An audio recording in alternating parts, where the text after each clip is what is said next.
구약성경 79페이지 창세기 49장 22절로 26절 말씀을 함께 읽겠습니다. 요셉은 무성한 가지 곧 생곁에 무성한 가지라. 그 가지가 담을 넘었도다. 활 쏘는 자가 그를 학대하며 적개심을 가지고 그를 쏘았으나 요셉의 활은 도리어 굳세며 그의 팔은 힘이 있으니 이는 야곱의 전능자 이스라엘의 반석인 목자의 손을 힘입음이라. 내 아버지의 하나님께로 말미암나니 그가 너를 도우실 것이요 전능자로 말미암나니 그가 네게 복을 주실 것이라. 위로 하늘의 복과 아래로 깊은 샘의 복과 젖먹이는 복과 태의 복이리로다. 내 아버지의 축복이 내 선조의 축복보다 나아서 영원한 산이 한없음같이 이 축복이 요셉의 머리로 돌아오며 그 형제 중 뛰어난 자의 정수리로 돌아오리로다. 아멘. 이 시간에 임마누엘 찬양대에서 하나님 앞에 예배를 위하여 찬양으로 영광을 돌려드리겠습니다.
아멘. 사랑의 하나님 아버지, 은혜를 감사합니다. 세상이 날로 말세지마를 향하여 달려가서 하나님 주신 자연이 훼손되고 오염되어지며 공기가 더럽혀져서 최악의 미세먼지를 뚫고 주님의 전에 나온 사랑하는 주의 백성들을 기억하시고 하나님 저들 위에 한량없는 하늘의 은혜를 베풀어 주옵소서. 이 땅의 근심과 염려가 사라지게 하시고 주님과 동행하는 삶을 살게 하시며 아버지 하나님의 만져주심과 치유하심이 우리 가운데 풍성하게 발휘가 될 수 있도록, 표현이 될 수 있도록, 한량없는 은혜를 누릴 수 있도록 주님께서 복을 다하여 주옵소서. 오늘도 아버지 하나님, 우리가 귀를 기울여 마음을 열어 하나님의 말씀을 받아들이게 하시고 아버지 하나님 앞에 우리의 기쁨과 감사가 넘치는 예배의 자리로 나아갈 수 있도록 주여 도와주옵소서. 하나님께서 늘 동행하시고 이 예배를 받아주시기를 소원하옵고 예수님의 이름으로 기도드리옵나이다. 아멘. 오늘 우리가 계속해서 창세기 말씀 가지고 살펴보는데, 창세기의 네 족장 이야기 가운데 가장 마지막 말씀 우리가 함께 생각해보고 나눠가는 은혜로운 시간 되기를 소원합니다. 창세기를 시연장인데 크게 두 부분으로 하나님의 일반적인 역사와 하나님의 특별한 각 개인을 향한 하나님의 구원의 섭리의 역사를 우리에게 보여주시고 계십니다. 세상에 많은 종교들이 있지만은 종교들 중에 가장 중요한 핵심적인 것은 누가 과연 하나님이시냐 하는 것이고, 또 그 하나님의 말씀 경전이 과연 얼마나 조직적이고 논리적이며 우리들에게 충분히 증거가 되는, 검증이 되어지는 말씀이냐 하는 것입니다. 특정한 민족의 종교, 밝혀지지 아니하는 신화와 같은 전설, 이것이 종교가 아니라 근원을 알 수가 없고 어디로 가는지도 모르는 철학이 우리의 종교가 아니라 우리의 삶의 근원이 어디로부터 시작되고 있고 우리의 마지막이 어디로 흘러갈 것이냐 하는 창조와 심판의 요소가 분명하고 확실하게 기록이 되어 있어야 그것이 종교적인 의미에서 경전의 가치가 있다는 것입니다. 그러니까 기독교라고 하는 우리가 믿는 믿음이 동서고금을 막론하고 과거에도 있었고 지금도 존재하고 적어도 4,000년 이상의 그런 역사적인 전통을 가지고 있고, 또 아프리카나 유럽이나 아시아나 모든 민족들에게 있어서 예배와 교회는 변함이 없고 그 소재가 되는 말씀에는 흔들림이 없고 그 하나님을 섬기는 모든 표현이 변질될 수 없는 수천 년을 내려온 그런 하나님을 섬기는 교회의 모든 핵심은 말씀에 기초하고 있다 이 말입니다. 어떤 개인의 사상이나 어떤 해석자나 어떤 편견이나 어떤 번역본에 사로잡히지 않고 하나님이 이런 분이시며 예수님이 이렇게 우리에게 오셨으며 하나님이 우리의 마지막 날에 어떻게 하실 것이며 인류의 최대의 문제인 죽음을 어떻게 극복할 것이냐 하는 문제를 하나님의 말씀만 다루고 있고 하나님의 말씀이 다루고 있다 이 말입니다. 그래서 그 중에 창세기, 세상을 열어가는 하나님의 큰 뜻이 펼쳐져 있는 이 말씀이 과연 어떤 말씀으로 구성이 되어져 있느냐, 굉장히 중요한 의미가 있다는 것이에요. 창세기 12장부터 50장까지의 후반부에는 아브라함, 이삭, 야곱, 요셉이라고 하는 네 사람의 대표 족장을 통해서 네 종류의 인간의 유형을 보여주고 있고, 우리가 각기 다른 네 종류의 유형을 가지고 있지만 하나님이 그 각 사람들과 그 유형들과 함께 하실 때에 하나님의 은혜가 우리 가운데 임하여서 그 하나님의 뜻을 우리에게 펼쳐 보여주는, 인간의 모든 부족함을 디디고 완벽하게 만드는 그런 인생의 지침서요, 죽음을 해결하는 해결서요, 하나님의 은혜를 보여주고 역사를 보여주는 그런 말씀이 우리가 이 성경 말씀을 통해서 발견할 수 있다는 것입니다. 성경에는 창세기 아브라함, 이삭, 야곱, 요셉이라는 대표 인류의 유형 네 사람의 종류들이 나오지만은 또 네 가지의 공통점이 있는데, 첫째는 이들이 다 나그네 인생을 살았다 하는 것입니다. 아브라함을 하나님이 부르시고 내가 있는 너의 땅 갈대아 우르를 떠나서 내 아버지의 땅, 내 본토, 내 친척, 내 아버지의 분깃, 그러니까 모든 지연과 혈연과 어떤 재물의 연을 다 떠나서 하나님이 끌어주시는 대로 살아라. 이것이 우리가 세상에서 눈으로 보는 그런 삶의 인생의 나그네 길을 산다 하는 것에 대한 하나님의 역사다는 것입니다.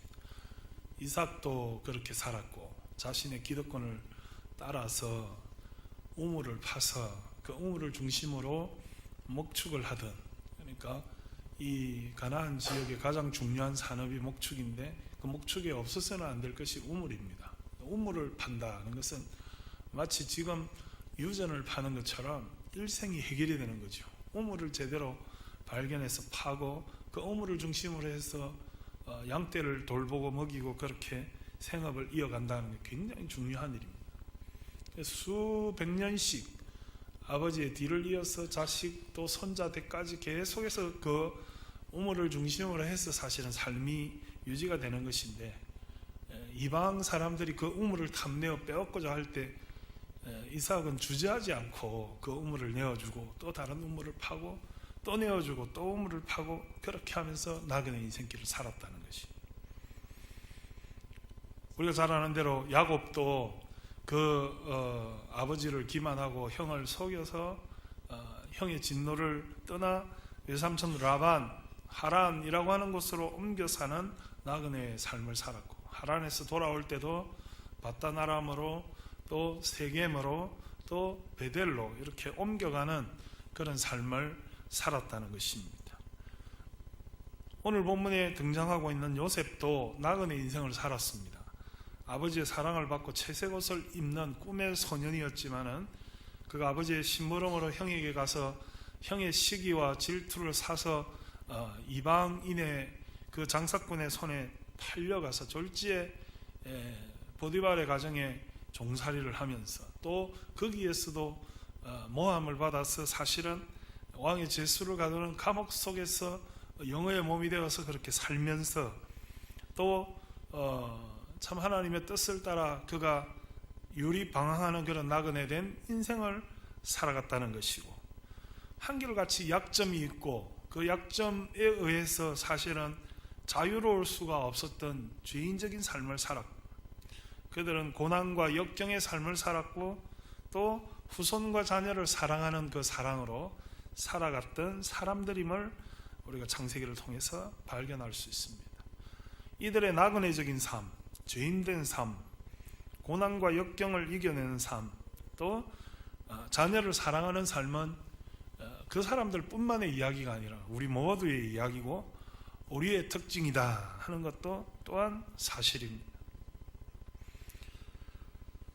오늘 우리가 본문에 기록된 요셉이라는 사람은 이 네 사람의 족장 중에서도 사실은 가장 대표적으로 고난을 많이 겪었던 사람입니다. 그가 아버지의 가장 사랑받는 자녀였지만은 아까도 말씀드린 바와 같이 형의 모함을 받아서 미디안에 팔려가게 되고 또 팔려가서 종살이를 하게 되고 종살이를 하다가 감옥에까지 가게 되는 그런 점점 나락으로 떨어지는 삶을 살았습니다. 보통 사람 같으면 아버지의 사랑받는 자녀로 살다가 형의 모함을 받아서 죽을 뻔한 위기를 넘기고 장사꾼에게 팔려가서 이국에 종살이를 하게 되는 그것만 해도 눈물 지으며 한숨 지으며 고통스러워하며 불평하며 원망하며 제대로 그 삶을 살았겠느냐 하는 것입니다. 어린 나이에 부모의 곁을 떠나서 장사꾼에게 팔려서 종살이를 한다? 얼마나 불행하고 혹독하고 눈물 나는 일이겠습니까? 탈출을 시도하고 부모님께로 돌아가려고 했겠죠. 자기를 판 형들을 원망하며 내가 이런 일을 할 사람이 아니라고 말했겠죠. 그러나 그것도 모자라서 거기에서 열심히 살다가 인정을 받아서 종들을 관리하는 집사의 자리에까지 올랐는데, 또 그 주인의 아내가 자기를 유혹하는 바람에 그 옷을 벗어두고 도망하다가 모함을 받아서, 오해를 받아서 왕의 제수를 가두는 감옥 속에서 정말 다시 햇볕을 보겠느냐 하는 그런 천길만길 낭떠러지와 같은 그런 삶을 살아가게 되는 요셉의 모습을 우리가 성경을 통해서 발견하게 됩니다. 인생을 살면서 우리도 모함을 받을 수 있고, 나그네 된 인생을 살면서 우리도 뜻하지 않은 불행과 위기에 좌초될 수 있다는 것을 보여주는 말씀입니다.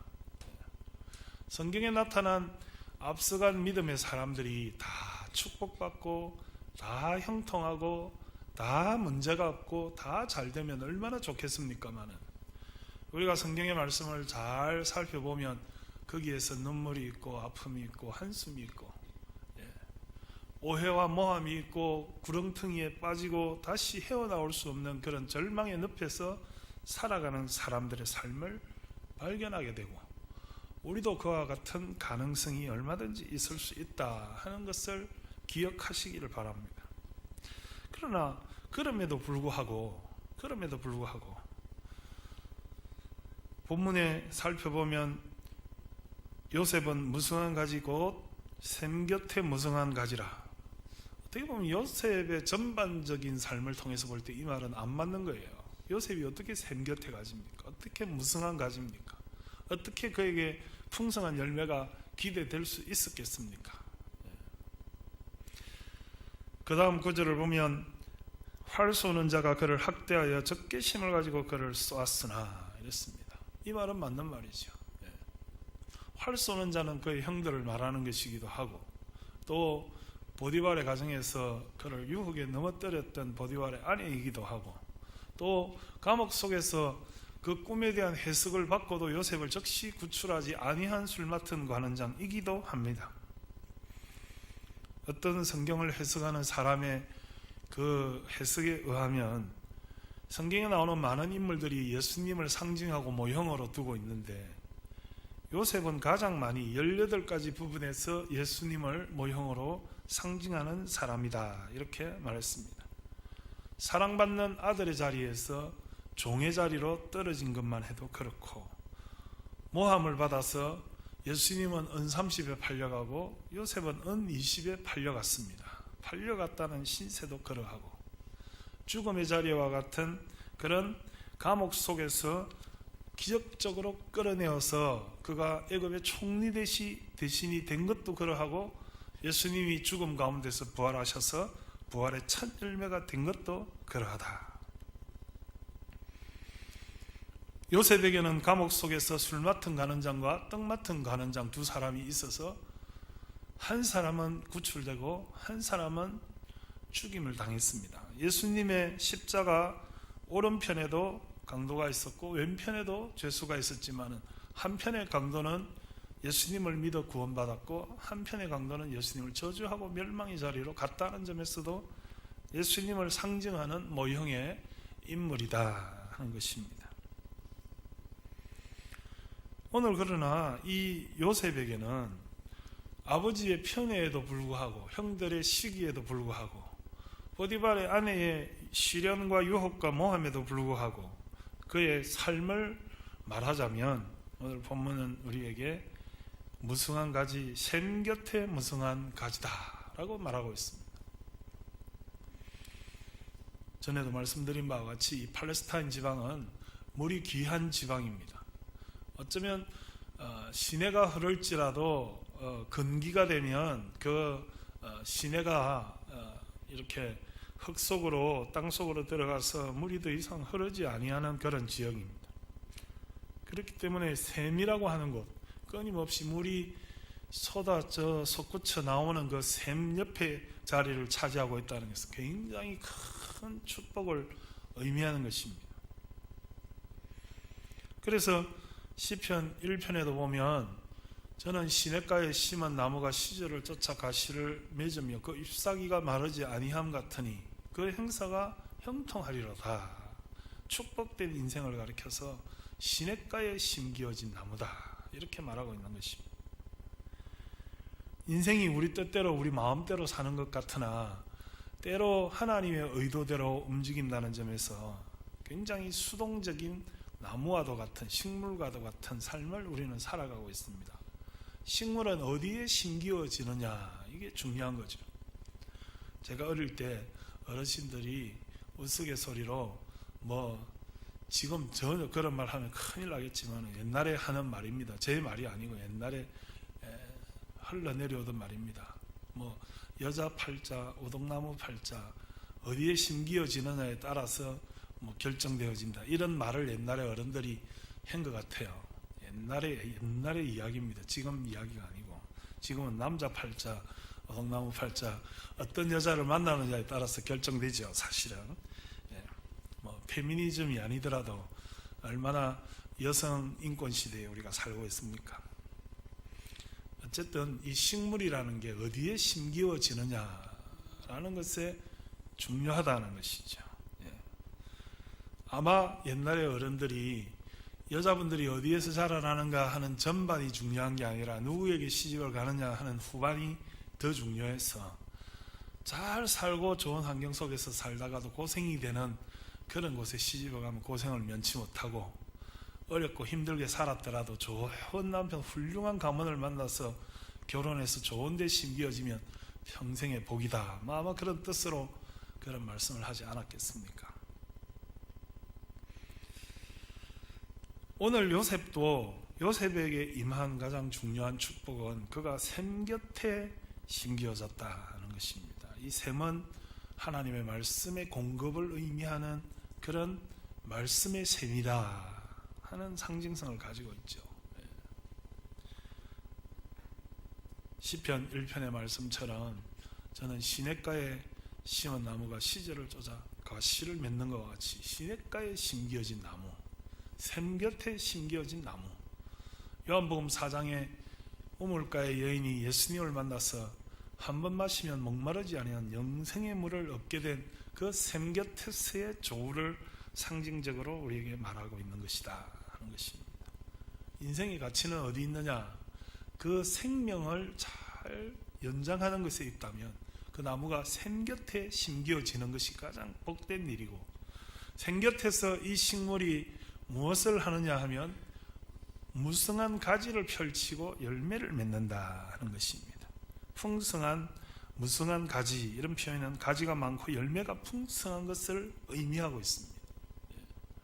식물의 가치는 과수원 주인이 나무를 심을 때 어떤 나무를 가장 사랑했습니까? 열매를 가장 많이 맺는 그 나무를 사랑하지 않겠습니까? 아마도 제 생각에 저희 남쪽 지방에는 대부분 울타리 안에 감나무를 심습니다.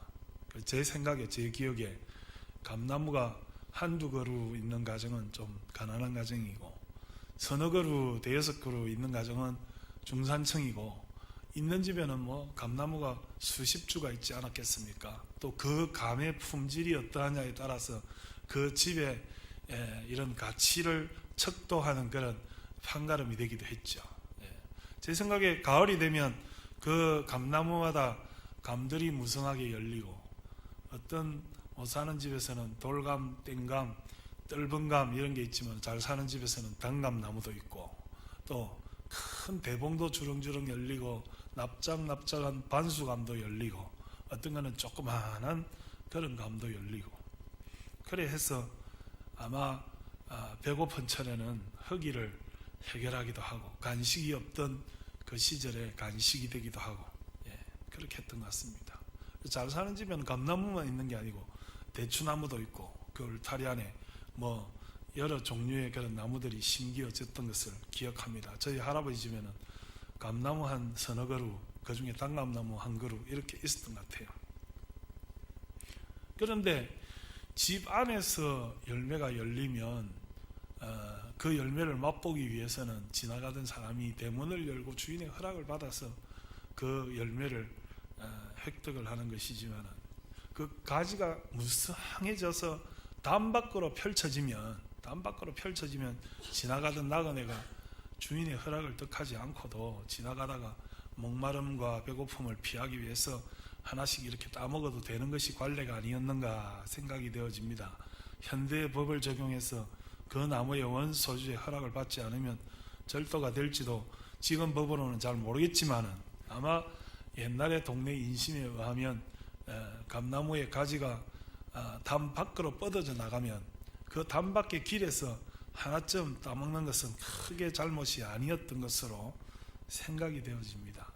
그래서 오늘 본문이 우리에게 의미하는 것은 요셉은 샘 곁에 심기어졌기 때문에 무성한 가지를 펼칠 수가 있었고, 그 무성한 가지가 담을 넘었다는 것은 많은 이방인들과 나그네와 자기와 관련이 없는 식구가 아닌 사람들에게도 혜택을 주고 섬김을 주는 그런 삶을 살았다.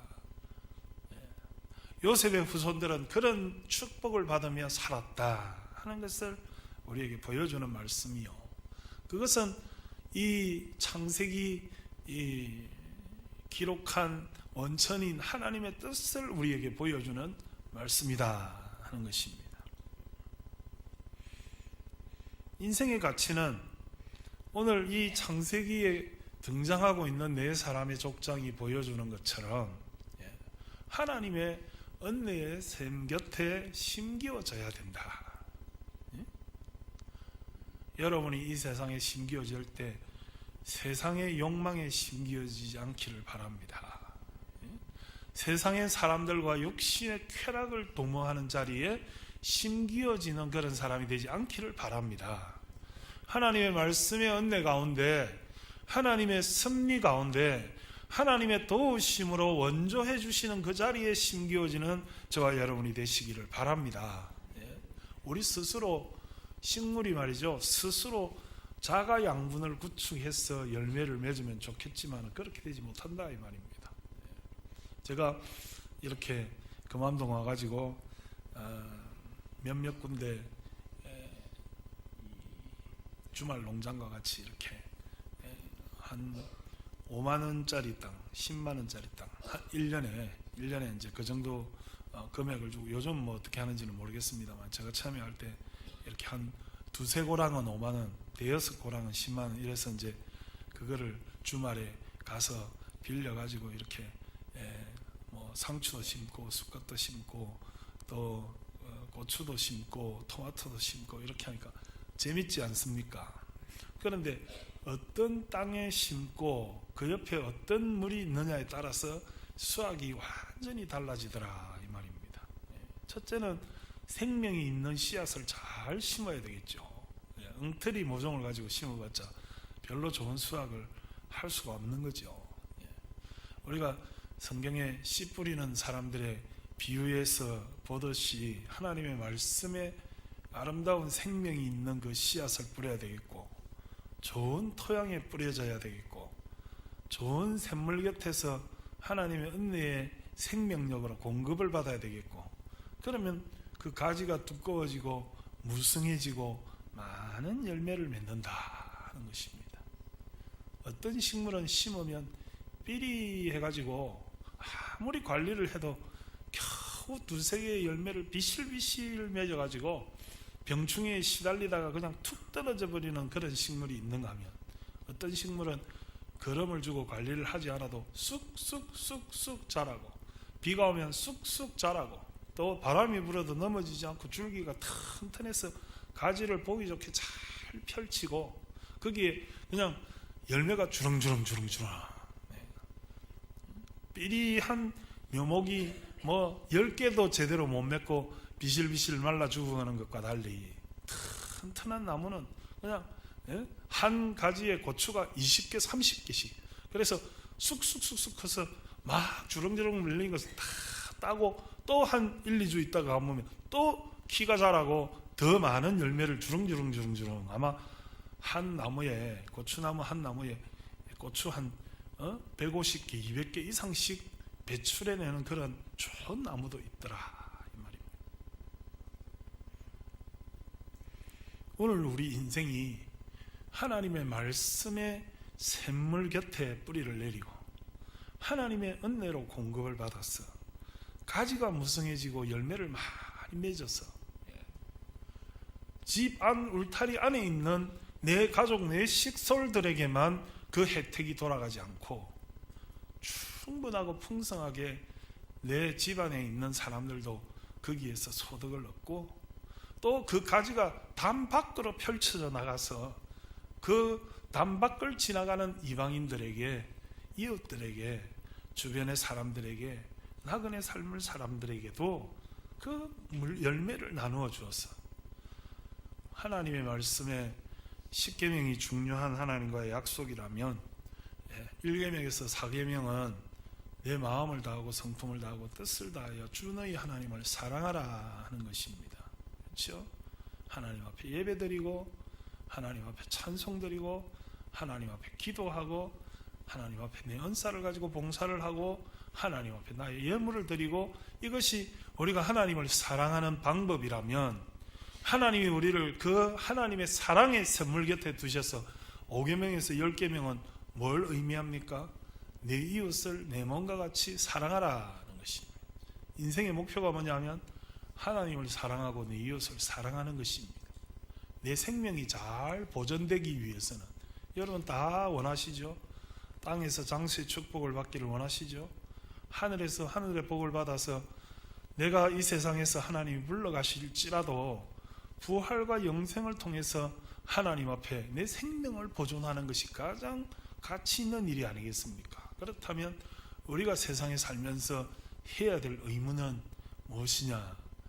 샘 곁에 심기어져서 하나님의 은혜로 말씀으로 공급받고, 가지가 무성하고 풍성한 열매를 맺어서 내 집안의 식솔들뿐 아니라 이웃들에게까지 그 아름다운 영향을 미쳐가는 것입니다. 겨자씨 한 알만큼의 믿음이 있으면 그 겨자씨 한 알이 심기어져서 나물과 같은 그 보잘것없는 어린 것이 자라서 어른들이 한 알음으로도 안을 수 없는 크고 무성한 나무가 되어서 수많은 새들이 그 가지에 깃들이게 되는 축복이 있을 때에 그 겨자씨 한 알의 믿음이 가지는 놀라운 능력을, 그 익스텐션, 확장성을, 그 하나님의 사랑이 한 사람을 통해서 수많은 사람들을 변화시키는 그 놀라운 힘을 하나님께서는 가치 있다라고 보여주시는 것이다 하는 겁니다. 여러분, 이 세상을 살면서 어떤 사람은 위인과 같이 수많은 사람들에게 영향력을 줍니다. 여러분, 그 마들 테레사 같은 그 분이 수많은 고아들과 소외된 사람들을 사랑하고 회복시켜서 그들이 아름다운 열매를 맺게 하는 그런 삶을 우리가 보지 않습니까? 우리가 그 교육학의 전통처럼 이 뉴욕 브롱스 어두운 거리에서 고아들을 돌보며 부모가 편모 편부 설아 있는 아이들을 돌보아서 그 어린 시절에 유치원에서 잘 교육을 시켜서 그 아이들이 장래에 훌륭한 사람이 되도록 하는 그런 한 사람의 눈물의 교육이 얼마나 많은 영향을 주느냐 하는 것을 교훈으로 보지 않습니까? 누구를 만나느냐, 어떤 사람이 어떤 역할을 하느냐에 따라서 그 한 사람에 의해서 그 주위에 수많은 사람이 복을 받기도 하고, 한 사람으로 인하여 그 수많은 사람들이 죄의 울타리에서 고난을 당하기도 하는 인생이다 하는 것입니다. 우리가 하나님 안에서 말씀의 영향을 받고 믿음으로 살아서 요셉과 같이 무성한 가지를 펼치고 수많은 열매를 배출해내어서 많은 사람들에게 유익을 주는 그 삶을 하나님이 복되다 하셨다 이 말입니다. 아브라함이 그랬고, 이삭이 그랬고, 야곱이 그랬고, 요셉이 그랬다는 것입니다. 아브라함이 자기의 조카 롯이 소돔과 고모라 땅이 공격을 받아서 죽음과 환난에 처하게 되었을 때에 군사를 보내어 그들을 구출한 것이나, 이삭이 우물을 파서 주위에 많은 사람들에게 제공한 것이나, 야곱이 가는 곳마다 복을 받게 한 것이나, 그 이웃에 있는 사람들에게 귀감이 된 삶을 살았던 것이나, 요셉이 형들에게 이렇게 시기를 받아서 이방에 팔려갔지만 그 팔려간 곳에서 최선을 다해서 인정을 받은 것이나, 왕의 제수를 가두는 감옥 속에서도 최선을 다해서 그 감옥 속에서 인정을 받은 것이다. 오늘 우리가 살아가는 삶의 가장 큰 축복은 하나님의 말씀의 샘물 곁에 심겨져서 그 가지가 무성해지고 그 많은 열매들을 통해서 사람들에게 유익을 주는 그런 삶을 하나님께서 가장 구원받은 자의 가치 있는 삶이라고 오늘 우리에게 말씀하시는 것입니다. 사랑하는 성도 여러분, 24절 이하에 보면 요셉의 활은 도리어 굳세며 그를 모함하고 그를 시기하고 그를 질투해서 그를 떨어뜨리고 다치고 해치려고 하는 그런 의도의 화살들이 있었지만은 하나님은 요셉의 활은 도리어 굳세며 그의 팔은 힘이 있으니 이는 야곱의 전능자 이스라엘의 반석인 목자의 손을 힘입고 내 아버지 하나님께로 말미암나니 그가 너를 도우실 것이요 전능자로 말미암나니 그가 네게 복을 주실 것이라. 위로 하늘의 복과 아래로 깊은 샘의 복과 젖먹이는 복과 태의 복이리로다. 내 아버지의 축복이 내 선조의 축복보다 나아서 영원한 산이 한없음같이 이 축복이 요셉의 머리로 돌아오며 그 형제 중 뛰어난 자의 정수리로 돌아오리로다. 사랑하는 성도 여러분, 여러분도 자녀들에게 이렇게 축복하시는 어버이 부모님이 되시기를 주님의 이름으로 축원합니다. 때로 하나님이 우리를 사랑하시는, 얼마나 사랑하시는지를 우리가 몰라요. 사실은 하나님의 정말 은혜의 섭리가 우리 가운데 있다는 것을 우리는 깨닫지 못해요. 때로 부모님의 사랑이 얼마나 우리에게 지극하고 소중한지를, 그 마음을 우리 자식들은 아무리 상상해도 몰라요.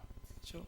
제가 전에도 한번 말씀을 드렸지만 텔레비전에 왜 그래요 풍상시 이런 드라마가 있어가지고 제가 어쩌다가 지나가면서 이렇게 보니까 그 동생 이름이 진상이고 화상이고 외상이고 이렇게 정말 제정신이 아닌 그런 이름들을 가지고 있는데 드라마 작가가 어떻게 그런 이름을 붙였는지 모르겠지만 형이 아무리 잘해줘도 동생들이 모른다 이 말이에요. 예? 여러분 중에도 장남 장녀가 있겠지만 마지가 동생들을 사랑하는 것은 내리사랑이라 동생들이 나중에 커서는 지 힘으로 큰 줄 알고 형이 나한테 못해준 것만 기억하고 잘해준 걸 기억하지 않는 것이 인간의 습성이에요. 부모에게도 원망하고 불평할 거리들은 많지 감사하고 은혜를 아는 사람들이 그렇게 많지 않다는 거예요. 그러나 오늘 본문을 보세요. 얼마나 많은 어버이들이 자녀들을 사랑하고 그들을 축복하였습니까? 오늘 야곱이 요셉에게 축복하는 그 축복을 보시면 또 그 요셉을 비롯한 나머지 11아들에게도 축복하는 것을 보시면 야곱이 얼마나 그 자녀들에 대해서 정말로 사랑의 마음을 가지고 그들에게 유효적절한 복을 내리고 있느냐 하는 것을 발견하게 됩니다. 저와 여러분도 자녀들에게 저주하지 말고 축복하는 저와 여러분 되시기를 주님의 이름으로 축원합니다. 말한 대로 다 됩니다. 그러니까 여러분들이 하나님께서 여러분들에게 복을 빌라 하실 때 이 자녀들에게 머리맡에서 손을 얹고 기도하고 그 발목을 잡고 기도하고 눈을 뜰 때나 감았을 때나 때로 함께 있지 아니할 때에도 그들을 위하여 축복을 빌고 기도하고 복을 내리면 하나님께서 그 기도를 응답하여 주신다 이 말입니다. 그것이 인생의 가치입니다. 내가 살면서 큰 업적을 이루는 것, 어떤 큰 사명을 이루어 가는 것이 아니라 자녀를 위해서 기도하고 그 자녀의 축복받기 위함을 기도하고 그 자녀의 물질적인 복만을 위해서 기도하는 것이 아니라 오늘 본문과 같이 샘 곁에 무성한 가지라. 자녀가 하나님의 말씀을 기초하여 하나님의 말씀과 은혜를 공급받고 살아서 자기들에게만 유익하지 않고 남들에게도 유익을 끼치는 그런 삶을 살도록 야곱이 기도한 것처럼 저와 여러분도 이 자녀들을 위해서 기도하는 저와 여러분이 되시기를 주님의 이름으로 축원합니다. 그렇게 해서 그 기도가 잘 이루어지고 정말로 이 요셉이 형들의 시기를 받아서 장사꾼의 손에 의해 애굽의 종살이로 팔려가고 그 종살이를 하면서도 보디발의 아내의 모함을 받아서 왕의 제수를 가두는 감옥 속에, 나락 속에 떨어졌지만은 나중에 그가 회복되어서 총리 대신이 되어서 형들을 조우할 때, 그가 형들에게 복수하지 않고 원망하지 않고, 보통 사람 같으면 이 나쁜 형들을 내가 어떻게 할까 하면서 그들을 골탕 먹이고 야단을 치고 혼내고 심지어 죽이기까지 하겠지만은, 그러나 요셉은 그 형들을 대할 때 형들이여 두려워하지 마소서, 내가 이렇게 된 것은 형들의 뜻대로 된 것이 아니라 하나님의 인도하심을 따라 이렇게 된 줄 누가 알겠습니까? 이 애굽 땅의 총리 대신이 되도록 하나님께서 우리가 이해하지 못하는 경륜으로 나를 이끌어갔음을 우리가 어찌 알겠습니까? 라고 형들을 용서하는 장면을 보여주고 있습니다. 빌립보서 4장 5절에 너희 관용을 모든 사람들이 알게 하라. 우리가 이 세상 사람들에게 그 행한 대로 갚으면 한령이었겠지만, 그러나 우리를 겨누어서 화살을 쏘고 공격을 한다 할지라도 그들을 사랑하고 용서하고 이해를 베풀고 하나님의 뜻으로 감싸주고 그리스도의 사랑으로 그들의 죽어가는 생명을 살리는 것이 하나님께서 오늘 우리에게 주신 사명이다. 용서하는 삶을 살고 사랑하는 삶을 살고 우리의 무성한 가지를 통해서 풍성한 열매를 맺고 모든 사람에게 혜택이 돌아가는 그런 삶을 사는 것이 하나님께서 우리에게 이 아브라함, 이삭, 야곱, 요셉을 통해서 주신 하나님의 사명이다 하는 것을 오늘 말씀을 통해서 기억하시고, 깊은 샘 곁에 심겨져서 하늘의 은혜를 받고 무성한 가지와 풍성한 열매를 통해서 사람들에게 그 사랑을 베풀고 하나님이 주신 사명을 이끌어가는 나그네 인생을 살아가시는 저와 여러분이 되시기를 주님의 이름으로 축원합니다.